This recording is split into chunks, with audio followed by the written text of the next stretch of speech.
Bismillahirrahmanirrahim. Now we will start gaseous treatments of fresh produce. Gaseous means treatments with gases. How gases will work effectively on post-harvest quality of fresh produce, including fruits and vegetables. These treatments include ozone treatment, ethylene treatment, 1-methyl cyclopropene treatment जिसे हम 1-MCP treatment भी बोलते हैं, controlled atmosphere storage उसमें भी gases manipulation है, and then modified atmosphere packaging. First of all we will discuss about ozone treatment. Ozone आप सब जानते हैं कि ये गैस है, O3 इसका फार्मूला है.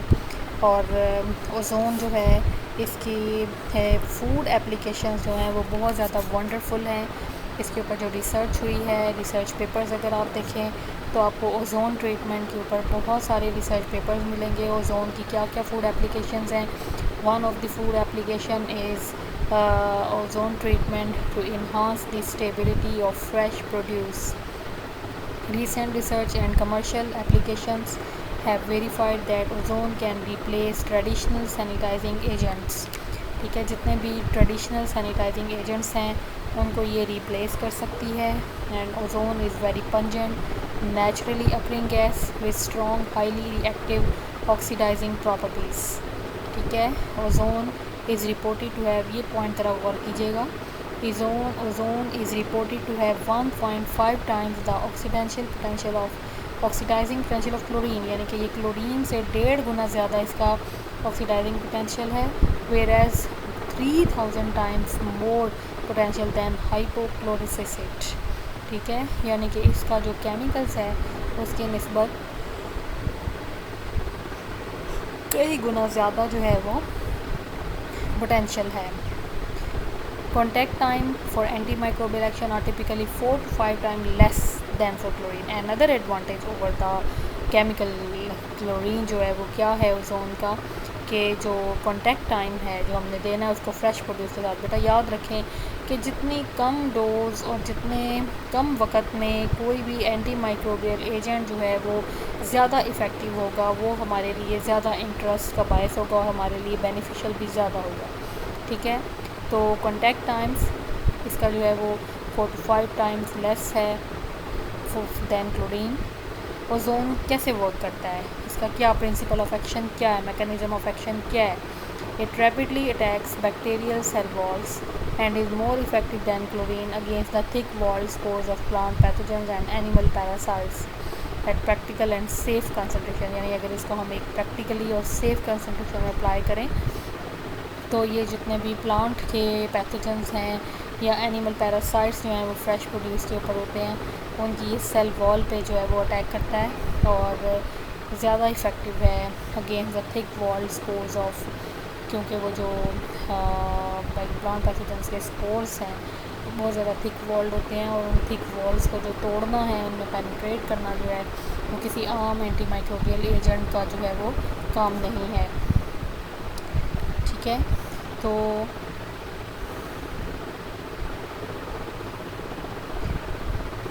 स्टडीज़ हैं डिफरेंट जिसमें फ्रूट को एक्सपोज किया गया 2.5 ppm ओजोन कंसनट्रेशन. एंड जब उसकी स्टडी की गई उसके डिफरेंट पैरामीटर्स की, तो that fruit had higher levels of total soluble solids, ascorbic acid content, beta carotene content, lycopene content and antioxidant activity, and also reduced weight loss at day 10 compared to untreated fruit. यानी कि storage में हमने इसको ozone treatment fruit के साथ जब apply किया तो डे 10 पे जब हमने उसकी रीडिंग्स नोट की तो higher levels of total soluble solid से एस्कॉर्बिक एसिड कंटेंट भी ज़्यादा था, बीटा कैरोटीन कंटेंट भी था, लाइकोपीन कंटेंट भी ठीक था और एंटीऑक्सीडेंट एक्टिविटी ये सब जो है वो बढ़ गए थे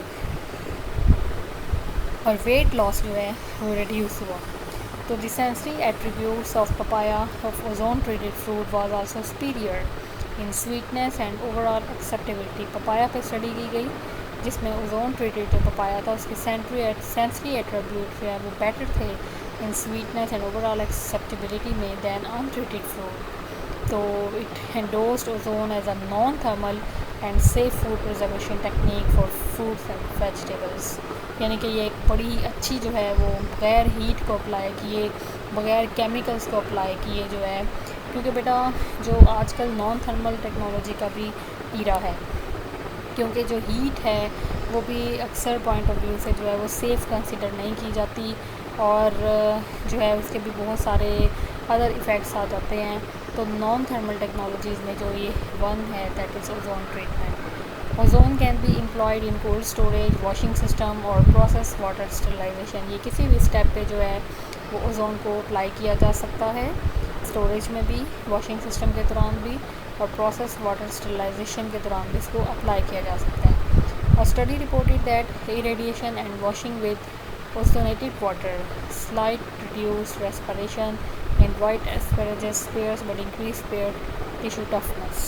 ठीक है, जब उसको रेडिएशन और वॉशिंग के साथ अप्लाई किया गया और वॉशिंग दी गई विद ओजोनेटेड वाटर, तो इसने रेस्पिरेशन रेट को जो है वो स्लो किया।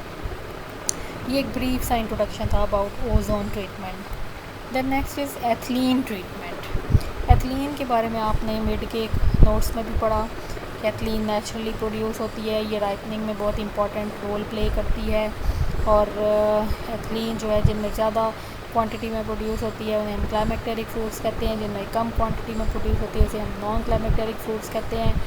और इवन हम अगर फ्रूट्स को उसकी पोस्ट हार्वेस्ट शेल्फ लाइफ को इंक्रीज़ करने के लिए मेजॉरिटी की थोड़ी अर्ली स्टेजेस पे जो है वो हार्वेस्ट कर लें, यानी कि अभी हम उसको फुली मैच्योर ना होने दें और हम फिर उसको आर्टिफिशियल वे से एथिलीन ट्रीटमेंट दें, तो that is also very very useful and beneficial to extend the post harvest quality of fresh produce. So endogenous ethylene production एक तो यानी कि जो इंटरनल हो रही है, एंड इट्स एक्सोजीनस एप्लीकेशन, और अगर हम इसको खुद से भी जो है वो एथिलीन अप्लाई करें, exhibit both beneficial and deleterious effects, इसके दोनों ही इफ़ेक्ट्स हो सकते हैं on horticultural fresh produce. Beneficial effects of exogenously applied ethylene includes triggering ripening, improving fruit color and quality in some crops such as bananas and avocados, kiwi fruits, persimmon, tomato, mangoes and degreening of citrus fruits। ठीक है, तो ये जो इसके beneficial effects क्या हो सकते हैं अगर हम एक्सोजीनियसली अप्लाई करें एथिलीन को। एक्सोजीनियसली मैंने पहले भी बताया कि जब हम खुद से एथिलीन जो है वो एथिलीन गैस की ट्रीटमेंट देते हैं तो इट कैन ट्रिगर राइपनिंग, हम इसकी कंट्रोल्ड राइपनिंग कर सकते हैं, फ्रूट कलर इंप्रूव हो सकता है, क्वालिटी इंप्रूव होती है, और ये बड़ा इंपॉर्टेंट चीज़ है D grinning of citrus fruits, यानी कि हम सिट्रस फ्रूट्स को ग्रीन स्टेज पे, यानी कि उसका कलर अभी ब्रेक डाउन नहीं हुआ होता लेकिन उसके जो इंटरनल पैरामीटर्स हैं वो मैच्योर हो चुके होते हैं। इंटरनल पैरामीटर में उसका टोटल सॉल्युबल सॉलिड, उसके एसिडिटी, उसका पीएच, उसकी विटामिन, मिनरल, वो एक रिक्वायर्ड लेवल पे जो है वो आ चुके होते हैं, लेकिन कलर ब्रेक डाउन होने से पहले हमने उसको हार्वेस्ट कर लेना और हमने फिर उसको आर्टिफिशियल वे में एथिलीन ट्रीटमेंट दे के उसका कलर ब्रेक डाउन करना है, और इस प्रोसेस को हम डी ग्रीनिंग कहते हैं। ठीक है, इस प्रोसेस को भी हम बाद में थोड़ा सा डिटेल में एक सेपरेट लेक्चर में भी पढ़ेंगे। So the deleterious effects of ethylene in post harvest phase horticultural commodities has also been documented, such as shorter storage life, promotion of senescence, fruit softening, discoloration, browning and russet spotting in lettuce, yellowing of leafy vegetables and cucumbers, and increased susceptibility of fresh fruits and vegetables to decay। यानी कि बेटा ये अगर हम improperly इसको handle करें fruits को, और अगर हम प्रॉपर डोज ना दें, प्रॉपर टाइम ना दें, प्रॉपर फ्रूट के ऊपर प्रॉपर सिलेक्शन ना करें हम एथिलीन ट्रीटमेंट की, तो उसके डेफिनेटली डिलीटरियस इफेक्ट्स आए हैं, जिसमें आपको बताया है कि शॉर्टर स्टोरेज लाइफ है, सेनिसेंस जो है वो इन्हेंस हो सकती है, फ्रूट सॉफ्टनिंग हो सकती है, फिर उसकी डिसकलरेशन यानी कि ब्राउनिंग होगी, स्पॉटिंग होगी, येलोइंग हो जाएगी लीफी वेजिटेबल्स की, यानी कि जो ग्रीन वेजिटेबल्स हैं वो येलो होना शुरू हो जाएंगी, and increase susceptibility of fruits and vegetables to decay. So therefore ethylene management plays a pivotal role in maintaining post-harvest life and quality of climacteric and non-climacteric horticultural produce. So ethylene management जो है वो बहुत important है, and newly developed, अब वो ethylene कैसे apply करनी है उसके लिए एक न्यूली डिवेल्प्ड है एथिलीन मेजरमेंट डिवाइसेस हैं that will enable to detect critical concentrations during storage and transportation, यानी कि वो डिटेक्शन के लिए हैं कि ड्यूरिंग स्टोरेज एंड ट्रांसपोर्टेशन जो है वो एथिलीन कितना जो है वो इंटरनली प्रोड्यूस हो रहा है उसके अंदर। क्योंकि बेटा एथिलीन को कंट्रोल करना जो है ये बहुत ही इम्पॉर्टेंट है हमारी फ्रेश प्रोड्यूस में। अगर हम एथिलीन कंट्रोल कर जाते हैं तो हमारे लिए एक बहुत बड़ा ये पोस्ट हार्वेस्ट शोबे में एक फ़ायदा है कि जिसमें हम अपनी बहुत सी जो पोस्ट हार्वेस्ट लॉसेस हैं उनको हम रिड्यूस कर सकते हैं just due to the control of ethylene production. So commercialization and limitations of different ethylene inhibitors. Sorry.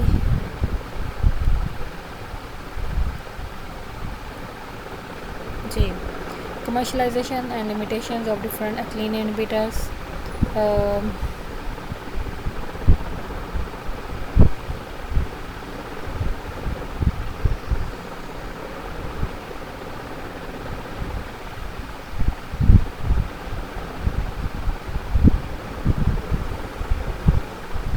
A recent development has been palladium promoted zeolite materials which can be effective ethylene scavengers to promote the shelf life of climacteric fresh produce such as bananas and avocados। ठीक है, तो different ethylene inhibitors जो हैं वो ये कहना चाह रहा है कि यूज़ होते हैं जिसमें जियोलाइट जो है वो एक मटेरियल है जो कि बहुत इफ़ेक्टिव एथिलीन इनहिबिटर के तौर पे यूज़ हो सकता है एथिलीन को कंट्रोल करने के लिए to prolong the shelf life of climacteric fresh produce. उसके अलावा the material has the potential to be use commercially as an alternative and supplemental treatment 1 methyl cyclopropene, जिसको मैं नेक्स्ट स्लाइड्स में आपको डिटेल में बताऊंगी कि ये क्या होता है। तो ये जो जियोलाइट है ये 1 MCP का अल्टरनेट भी है। Then a carbon heat hybrid ethylene scrubber was develop for fresh horticultural produce storage purposes. ठीक है, यानी कि a carbon heat hybrid ethylene scrubber. The device comprised a cartridge heater tightly joined to the activated carbon 1% palladium. So application of heat pulses leads to an increase in ethylene oxidation and to auto regeneration of activated carbon। यानी कि ये भी एक जो last 2 sentences हैं वो भी यही हाईलाइट कर रहे हैं कि एथिलीन को कंट्रोल करने के लिए carbon heat hybrid ethylene scrubber जो है वो डेवलप हुआ और इसके अंदर क्या है कार्ट्रिज हीटर लगा हुआ है that is tightly joint to the activated carbon 1% palladium. और जब हम इसमें हीट पल्सेस अप्लाई करते हैं कार्ट्रिज हीटर से तो इसकी वजह से एथिलीन ऑक्सीडेशन होती है और वो जो एक्टिवेटेड कार्बन है वो रीजनरेट होती है और ये साइकिल जो है वो इस तरह कंटिन्यू रहता है। तो ये भी एक बड़ा ही अच्छा वे है एथिलीन को कंट्रोल करने के लिए। ठीक है, ये एक बड़े स्मॉल व्यू दिया है मैंने आपको एथिलीन ट्रीटमेंट का। The next gaseous treatment very important technology 1 methyl cyclopropene, जिसे हम 1 MCP भी कहते हैं। That is also a very important post harvest technology to reduce the natural ripening just due to the ethylene production. इसका principle बेटा क्या है कि 1 मिथाइल साइक्लोप्रोपीन ने जो है वो ये केमिकल है इसे गैसियस फॉर्म में अप्लाई किया जाता है। ठीक है, इसे हम गैस की फॉर्म में देते हैं, लिक्विड फॉर्म में अगर देंगे तो ये इतना ज़्यादा इफ़ेक्टिव नहीं होगा, लेकिन अगर हम इसको गैसियस फॉर्म में देंगे तो ये बहुत ज़्यादा इफ़ेक्टिव होता है। तो ये जो है ये इनहिबिट करता है राइपनिंग को किस तरह से, एथिलीन को कंट्रोल करके। तो ये मैं आपको आगे डिटेल में समझाती हूँ। The discovery and patenting of cyclopropenes, ये साइक्लोप्रोपीन जो एक कंपाउंड्स हैं as inhibitors of ethylene perception represents a major breakthrough in controlling ethylene responses of horticultural products। ठीक है, यानी कि एक बहुत बड़ा ये ब्रेक थ्रू है एथिलीन रिस्पॉन्स को कंट्रोल करने के लिए।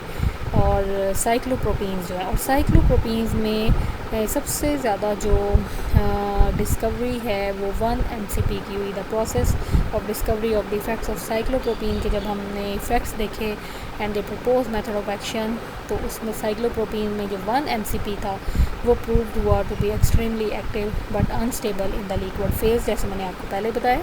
सो however 1 MCP can be complexed with alpha cyclodextrin to maintain its stability, यानी कि अब स्टेबिलिटी को हमने मेंटेन रखना है तो उसकी वजह से उसको अल्फा साइक्लोडेक्स्ट्रिन के साथ कंबाइन किया गया। तो this development represented a major step towards its commercialization, as it was then possible to release 1 MCP from the complex to expose to the horticulture products. तो ये जो डेवलपमेंट थी ये एक बहुत बड़ा स्टेप था इसकी कमर्शलाइजेशन की तरफ, ताकि इस कम्प्लेक्स से जो है वो स्लोली 1 MCP को रिलीज़ किया जाए to expose to the horticultural products. Regulatory approval for use of 1 MCP has been obtained in more than 50 countries में इसका अप्रूवल हुआ, and approval for use of this technology continues to occur around the world. अब आहिस्ता आहिस्ता पूरी दुनिया में जो है वो ये टेक्नोलॉजी स्प्रेड हो रही है, and 1 MCP is registered for use on a wide variety of, इसकी जो रजिस्टर्ड है ये on a wide variety of fresh fruits and vegetables including Apple, avocado, banana, broccoli, cucumber, dates, kiwi fruits, mangoes, melons, nectarine, papaya, peach, pear, pepper, but almost all जो है इसमें fruits cover हो रहे हैं. And 1 MCP affects many ripening and senescence processes including pigment changes. ये जो है वो काफ़ी सारे processes को affect करता है, जिसमें pigment changes हैं, softening है, and cell wall metabolism है, flavor and aroma है, nutritional properties है, but varying degrees in both non climacteric and climacteric product. यानी कि ये वेरी करता है फ्रूट टू फ्रूट और climacteric and non climacteric fruits में, कि किस हद तक जो है वो ये चेंजेस करता है इन सारे प्रोसेसेस में जो यहाँ मेंशन किए गए हैं. जितने भी 1 MCP ट्रीटेड फ्रूट्स हैं दैट आर मोर फर्म, यानी क्या बेनिफिट्स हैं इसके. बेनिफिट्स यही हैं, अगर हम बेनिफिट्स आपसे क्वेश्चन हो कि 1 MCP एप्लीकेशन क्यों करते हैं क्या, तो यही है कि ट्रीटेड फ्रूट्स जो हैं these are more firm, slower to soften, slowly soft होते हैं, slower to change peel colour and develop aroma and flavour. 1 MCP concentrations and exposure period for each fruit must be appropriate to allow ripening to occur. ठीक है, अब ये बहुत important है कि हम इसकी डोज कितनी देते हैं और इसका टाइम हम कितना देते हैं, यानी कि concentration and exposure period both are very important for each fruit and must be appropriate to allow ripening to occur, so the final quality of the treated fruit is similar to that of the untreated product. ठीक है, ताकि बिल्कुल भी feel ना हो कि हमने इसको किसी के साथ छेड़खानी की है इसकी, और इसकी राइपनिंग डिस्टर्ब नहीं होनी चाहिए, इसके बाकी पैरामीटर्स डिस्टर्ब नहीं होनी चाहिए. तो हर फ्रूट के लिए जो है वो 1 MCP ट्रीटमेंट सेट होनी चाहिए. The effect of 1 MCP on physiological disorders is dependent on the role of ethylene. ठीक है, यानी कि 1 MCP जो है वो डिसऑर्डर्स भी कॉज कर सकती है, लेकिन ये डिपेंड करती है एथिलीन के रोल पे. तो 1 MCP यानी कि कितना ये एथिलीन को जो है ये कंट्रोल कर लेती है. तो 1 MCP decreases senescent related and ethylene induced disorders, जो पे एथिलीन की वजह से डिसऑर्डर्स होते हैं और उनको ये डिक्रीज़ करती है.